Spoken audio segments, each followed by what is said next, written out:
বাংলাদেশে পড়ালেখা করে চাকরি পাওয়া আর পাহাড় কেটে হীরা পাওয়া দুইটাই সেম।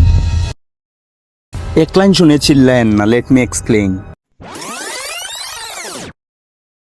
পাহাড় কেটে হীরা পেতে যেয়ে যদি আপনার কাছে আধুনিক যন্ত্রপাতি থাকে তাহলেই সহজে পেয়ে যাবেন, আর যদি না থাকে তাহলে কোদাল দিয়ে এক যুগও লেগে যেতে পারে হীরায় পৌঁছাতে। ঠিক তেমন পড়ালেখা করে যদি চাকরি পেতে হয়, যদি আপনার মামা চাচার যুগ থাকে তাহলে সহজেই পেয়ে যাবেন, আর না হলে যুগের পর যুগ পড়ালেখা করেও চাকরি পাওয়ার সম্ভাবনা অনেক কম।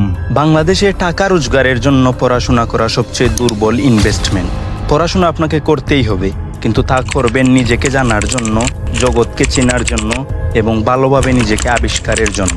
পড়াশোনা করবেন নিজের এবিলিটি বোঝার জন্য। পড়াশোনা শেষ করে দেশে ব্রাইট ফিউচার গড়া অলৌকিক স্বপ্নের মতো। টাকা ইনকাম করার জন্য হাজারো মাধ্যম রয়েছে, জ্ঞান অর্জনকে টাকা ইনকামের মাধ্যম বানাবেন না প্লিজ। পড়াশোনার উপর ভিত্তি করে চাকরি, রোজগার এবং সমাজের দোহাই দিয়ে দিনের পর দিন এসব উদ্ভট কথাবার্তা বলে বিভ্রান্ত করবেন না প্লিজ।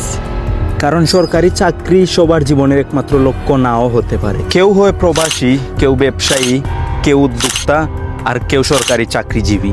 আসল কথা, লক্ষ্য বা উদ্দেশ্য এক একজনের এক এক রকম। ভালো কথা বলতে না পারলে চুপ থাকুন, তবে খারাপ কথা বলে অন্যের মনোবল ভাঙবেন না।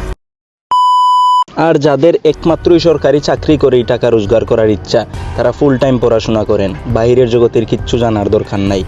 পড়তে পড়তে হঠাৎ দেখবেন বয়স 35 হয়ে গিয়েছে, তখন না হয় 20 থেকে 25 হাজার টাকার চাকরি পেয়েই যাবেন। ওকে, টাটা।